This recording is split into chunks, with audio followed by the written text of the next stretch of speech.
ठाकुर जी एक दिन खेल रहे सब सखान के संग, और खेलते खेलते इतने में श्रीदामा भागन लगो। ठाकुर जी बोले, ए श्रीदामा कहां को जा रहे है? श्रीदामा बोलो, लाला ससुराल जा रहा हूं अपनी। ठाकुर जी बोले, नंदगाम सुनो, बरसानो सुनो, वृंदावन सुनो, गोकुल सुनो, जे ससुराल कौन सा गांव है भैया? श्रीदामा हंस के बोलो, लाला ससुराल गांव को नाम ना है। तो बोले, फिर कहा है ससुराल?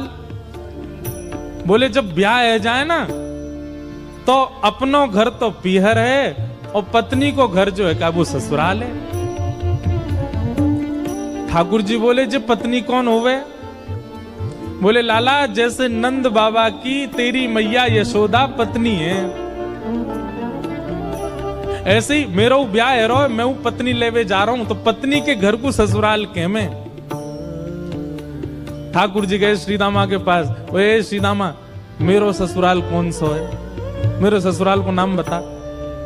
श्रीदाम बोलो, मुंह का पता तेरा ससुराल कौन सा? तेरी बहू जहां की होगी वो तेरा ससुराल। बोले, मेरी बहू कहां है? श्रीदामा बोलो, लाला मुंह मत पूछे, मैया तो जाके पूछ। ठाकुर जी तो आज पहुंच गए सुबेरे ते ही, और यशोदा मैया से जाकर के रोने लगे। मैया बोली, काय गुरो रा लाला? बोले, मैया तेने मुझे इतनी बड़ी बात छिपाई। मैया बोली, कहा छुपा दियो मैंने? बोले, तेने मेरी ससुराल को नाम ना बतायो आज तक। मैं 3.5 बरस को बूढ़ा है अभी तक मुंह मेरी ससुराल ना पतो, और वो श्रीदामा अपनी ससुराल गए बहू लेवे। यशोदा मैया बोली, लाला तेरी संगत सुधारनी पड़ेगी, सबरे सखा तो दिन ब दिन बिगाड़ते जा रहे हैं। लाला तूने एक बड़ो है जा, तेरी ससुराल है जाएगी। ठाकुर जी बोले, बड़े कैसे हूं मैं? बोले, जब खुद दूध पीन लगेगो, खुद नहान लगेगो, खुद तैयार है जाएगो, घर के सब काम अन्य करने लगेगो, तू बड़ा हो जाएगो, तेरो ब्याह करा दूंगी। महाराज वही दिना ठाकुर जी गए, अपने सबरे पुराने लत्ता कपड़ा लेकर के आए, धोने लगे उन्हें, अपने आप दूध पीने लगे, अपने आप भोजन करने लगे, अपने आप ही ऊट पटांग श्रृंगार करने लगे। शाम को बोले, मैया मैं बड़ो है गो, अब ब्याह करा दे मेरो। मैया बोली, वाह दिन में ही बड़ो है गो तू। मैया तो बोले, मैया देख तू बात ने मत बदले, बार बार मोते कह तू ऐसो कर तो ब्याह कराऊंगी, बड़ो है जा तो ब्याह कराऊंगी। अब सब काम मैंने कर दिए, घर के सब काम काज करने लगो मैं, देख अपना श्रृंगार खुद करके आऊं, देख कैसो लग रहा हूं मैं। मैया बोली, ओठ वारी चीज आंखन में लगा के आयो, आंख वारी ओठन में लगा के आयो, यूं करो बड़ो है गो मैं।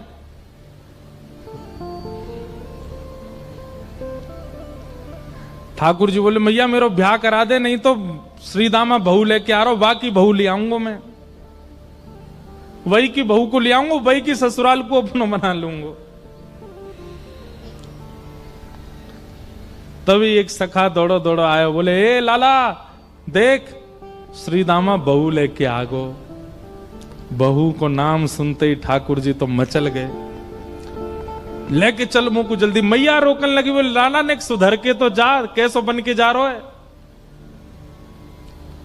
ठाकुर जी तो दौड़े दौड़े गए, बोले, कहां ते आ रहे हो? बोले, वहां ते आ रही है, पालकी में बैठ के बाकी बहू आ रही है।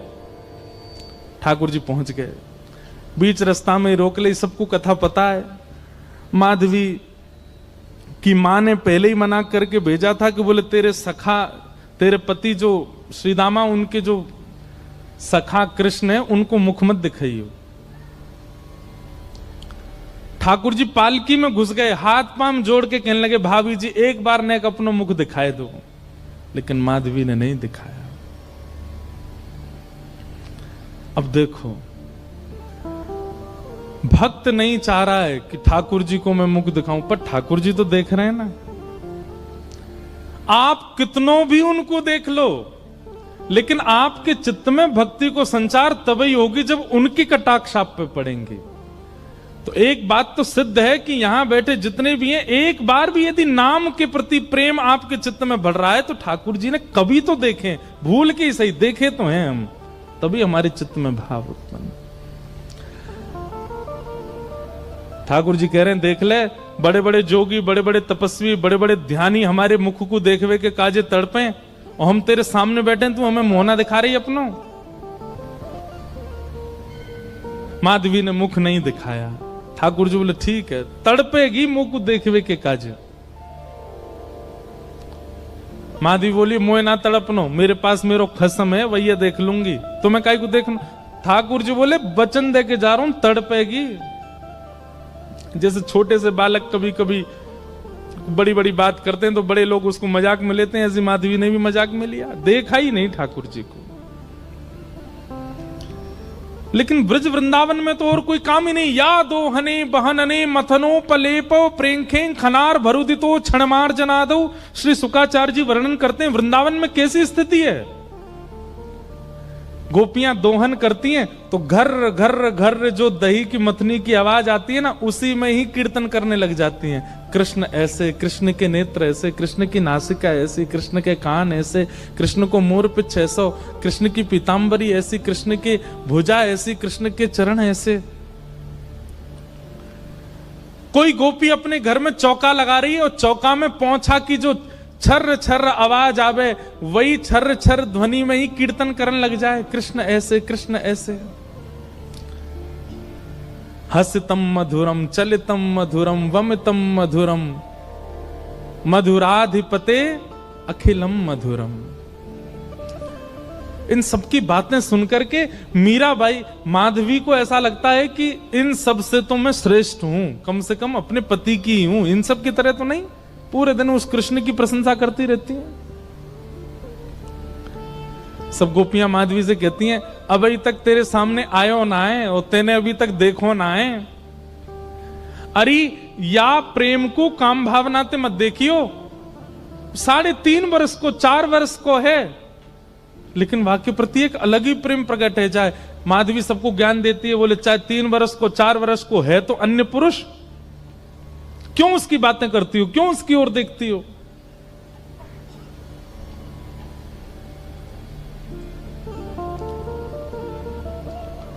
लेकिन 24 घंटे गोपियों के बीच में रहती माधवी को और कोई चर्चा ही नहीं सुनाई देती। सब केवल कृष्ण की बात करती हैं, जल भरती हैं तो बैठती हैं तो भोजन बनाती हैं तो बतियाती हैं तो श्रृंगार करती हैं, तो हर समय कृष्ण कृष्ण कृष्ण कृष्ण। माधवी ने कुछ समय अकेले रहने का भी प्रण लिया, लेकिन अकेले रह नहीं सकती, जंगल है, कहां अकेली जावे, जाना पड़ता है उसको। अब यहां देखो, माधवी चाहती नहीं है ठाकुर जी के सन्मुख आना, वो चाहती नहीं चर्चा सुनना, लेकिन ठाकुर जी चाहते हैं ना। बस यही हमारी भक्ति का भाव है, ठाकुर जी बस चाह जाए हमारे लिए। अभी वो चाहे नहीं है, अभी तो प्रयास हमारी ओर से चल रहा है। जिस दिन उनका प्रयास हो गया उस दिन हमारी भक्ति सार्थक हो जाएगी, और वो प्रयास हमारे लिए करें, उसी के लिए सब नियम है।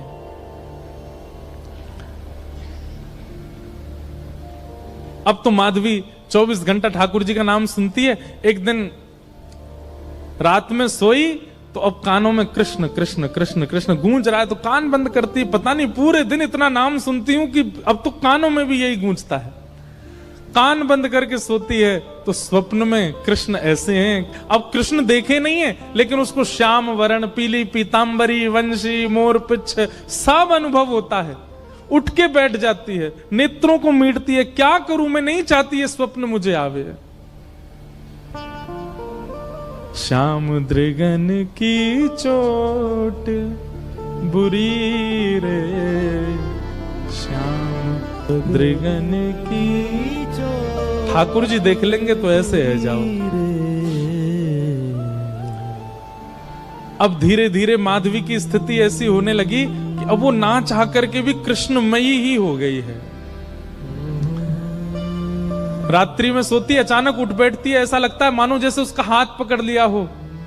रात्रि में सोती, अचानक से मोगरा की सुगंधी आने लगती है, गुलाब की सुगंधी आने लगती है, उठ के बैठ के डर जाती है, कौन आ गया। अब तो स्थिति ऐसी हो गई कि आधी रात और माधवी को ऐसा लगता है कि भोर हो गई, और तुरंत उठ करके जल्दी जल्दी वस्त्र धारण करती है, मटका उठाती है और दौड़ करके जाती है। अरे विलंब है गयो, इतनी देर है गई, मैं अभी तक उठी नहीं, जबकि है आधी रात। दिन रात सब परिवर्तित हो गया।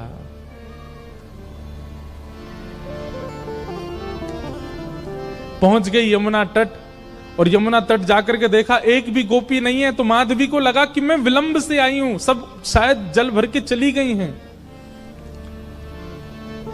जल भर के रोज जाती है माधवी, लेकिन आज पता नहीं उस पात्र में इतना भार कहां से आ गया कि स्वयं ही नहीं उठा पा रही है। इधर उधर देखने लगी, याचना करने लगी, कोई तो आवे, कोई तो उठा दे। आधी रात उसके लगा है कि अभी भोर हो गई है, और तभी कोई नहीं है वहां। नंद नंदन श्याम सुंदर चलते हुए आ रहे माधवी के पास। मैं एक बात कहता हूं बंधुओं, आप बच नहीं सकते ठाकुर। उनका नाम है कृष्ण, करशतीति कृष्ण। आप नेत्र बंद कर लोगे तो वो ऐसी बात बोल जाएंगे कान में कि कान से उनके हो जाओगे। कान बंद कर लोगे, नेत्र बंद कर लोगे तो ऐसी सुगंधी आ जाएगी कि सुगंधी से उनके हो जाओगे। नाक, आंख, कान सब बंद कर लोगे तो आपके अधर पर एक ऐसा रस टपका देंगे कि उससे उनके हो जाओगे। मुख भी बंद कर लोगे तो केवल एक उंगली से आपका स्पर्श करके चले जाएंगे, स्पर्श से उनके हो जाओगे। कहां तक बचोगे?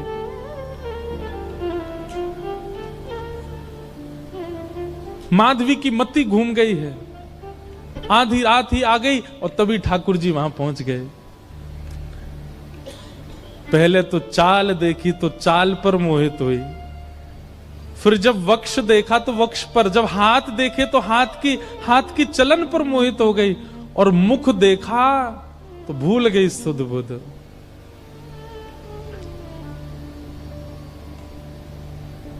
ठाकुर जी आए और आकर के मंद मुस्काए के बोले, हेरी गोपी उचाए ना पा रही, चल ले मैंने एक हाथ लगाए दूं, उचाले याकू। और एक तरफ से माधवी ने मटकी पकड़ी और दूसरी तरफ से ठाकुर जी आकर के नन्हे से गोपाल जी ने जैसे ही हाथ लगाया मटकी उठने लगी। लेकिन मटकी पर नेक सहारा देते माधवी रख लेती, ऐसा नहीं। ठाकुर जी मटकी उछा के, जैसे जैसे मटकी उछ रही है वैसे वैसे ठाकुर जी लंबे होते जा रहे हैं और बिल्कुल माधवी के नेत्रन के सामने आकर के खड़े है गए। कटाक्ष नेत्रों के सामने कोई गोपी टिक नहीं पाती और माधवी को ठाकुर जी प्रत्यक्ष देख रहे हैं, सामने खड़े है के। और वो एक क्षण के लिए जो रूप माधुरी का दर्शन हुआ, वो दर्शन देकर के ठाकुर जी खिलखिल करते हुए भाग गए वहां से। अब माधवी चाहती है कि पीछे भागे, लेकिन पैर स्तब्ध हो गए। माधवी चाहती है कि चिल्लाए कि रुक जाओ, पर बोल नहीं पा रही है। माधवी चाहती है कि इधर गए मैं नेत्र घुमा करके देख लूं, पर नेत्र घूम नहीं पा रहे। पूरा शरीर मानो जैसे एक स्थूल स्तब्ध एक मूर्तिमंत की तरह खड़ा हो गया। केवल नेत्रों से अश्रु गिर रहे हैं, कुछ नहीं कर पा रही, बेसुध है माधवी।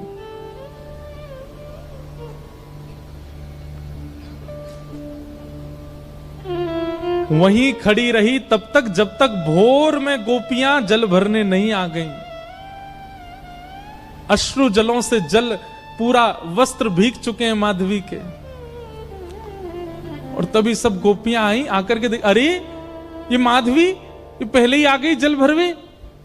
सब ने जाकर के हिलाया, स्पर्श के बाद भी माधवी हिल नहीं पा रही है। बस नेत्र लाल पड़े हैं, अपलक नेत्र हैं और नेत्रों से केवल अश्रु गिर रहे हैं। बोलना चाहती है, कहना चाहती है, चिल्लाना चाहती है, किसी को पकड़ना चाहती है, पर कुछ नहीं कर पा रही है। ये है ठाकुर जी की दृष्टि यदि पड़ गई तो ऐसी स्थिति हो जाएगी। तभी गोपी गई और यमुना जल लेकर के जैसे ही माधवी के मुख पे छिड़को, माधवी तुरंत सचल जैसी हो गई और धड़ाम से मूर्छित होकर गिरी। गोपियां सब उसके चरण मसलने लगी, हाथ पकड़ने लगी, सिर सहलाने लगी। और जैसे ही होश में आई, होश में आती बस रो रही है और पूछ रही है वो कहां है, मोहिनी मूरत सांवली सूरत, वो कहां है? श्याम दृगन की चोट बुरी रे, श्याम दृगन की चोट बुरी है, श्याम दृगन